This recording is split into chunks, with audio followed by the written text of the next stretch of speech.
Hey everyone, welcome to the Stash Bandit Studio. This is Diane Harris, and in this video I would like to show you a little bit about coloring in EQ8 quilt design software and how I use borders to simulate the way a binding will look on my quilts.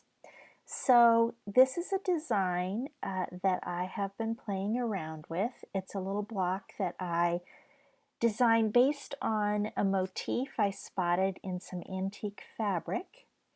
And so you can see this is the funky little block right here with some pipe type elements. And we are on the quilt work table, and right now I just have the quilt colored in grayscale. So I have the background as white and the pipe blocks as two different colors, a dark gray and then a lighter gray. So first, I thought maybe I would make it into colors that fit a little more with Stash Bandit. So I'm going to go to my favorite hot pink colors, and I'm going to choose the one that I usually use for Stash Bandit. And then right here you can see that I have swap color selected.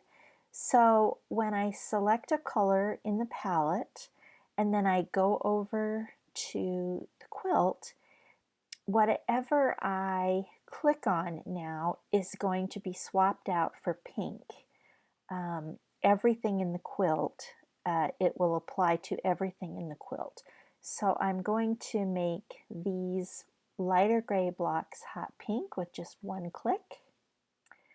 And oh, that's kind of interesting with the pink and the dark gray. But the other color, instead of dark gray, I'm going to choose sort of a teal color. We're going to maybe try this one. So again, I'm still on swap color, so everything that is the dark gray, when I click one time, it will switch to the teal color. So there's that. Now, I've been looking at this for a while and I'm not real happy. I think it's uninteresting. I think it's boring. So one thing I have been messing around with is changing the background of just a couple of blocks to something more interesting. So I love lime green, so I'm going to pick one that's not terribly intense, and we may have to adjust it. But I'm going to go with spray can now. Instead of swap color, I'm switching to spray can.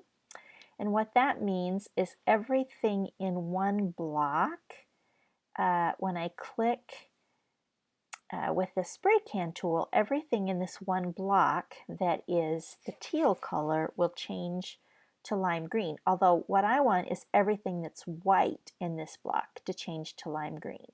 So I'm going to start over here with this block and change the background there.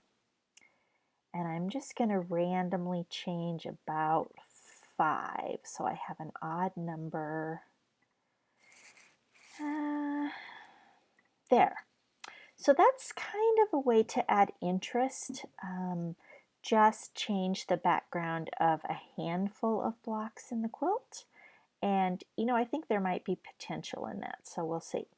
Now I want to show you how I use borders to simulate binding on my quilt.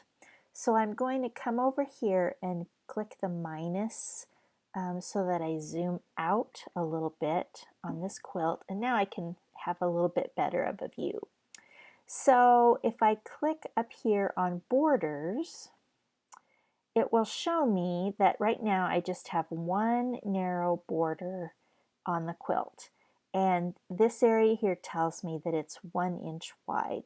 So I'm going to move this slider and make that border a little bit wider because I think it needs to, I don't know, that needs to sort of encompass the quilt or allow the quilt to float, the blocks to float on top of the quilt.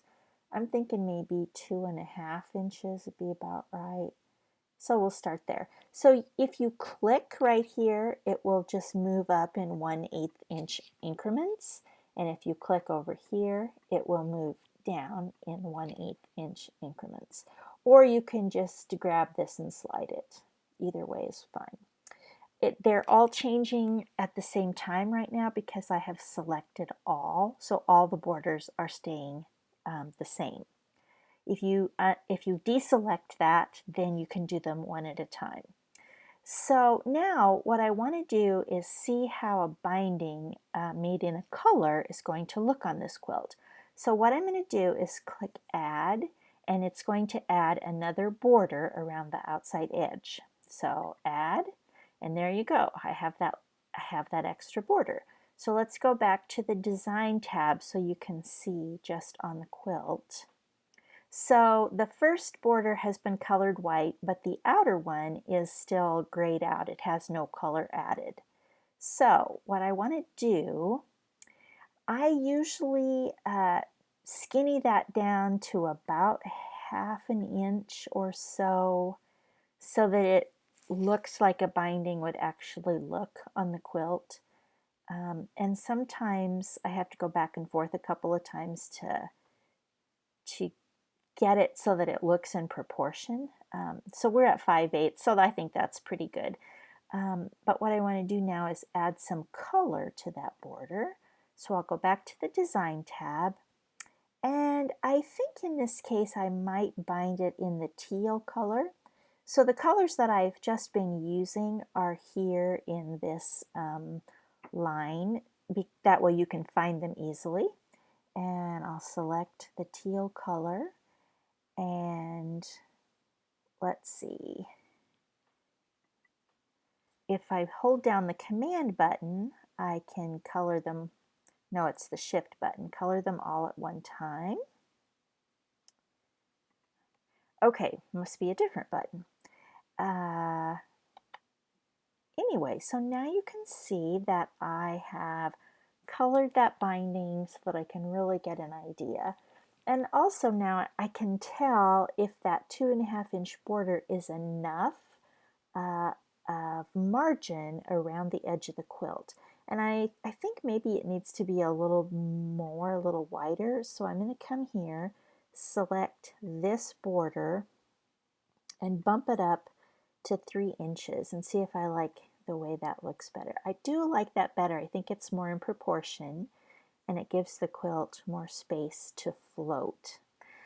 One thing before we go, I'd like to try kind of a navy blue in place of the teal.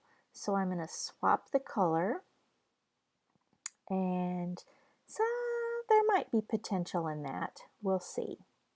But now you can, next time you get into your EQ8, you can add a very narrow border around the outside and color it to simulate binding for your quilt.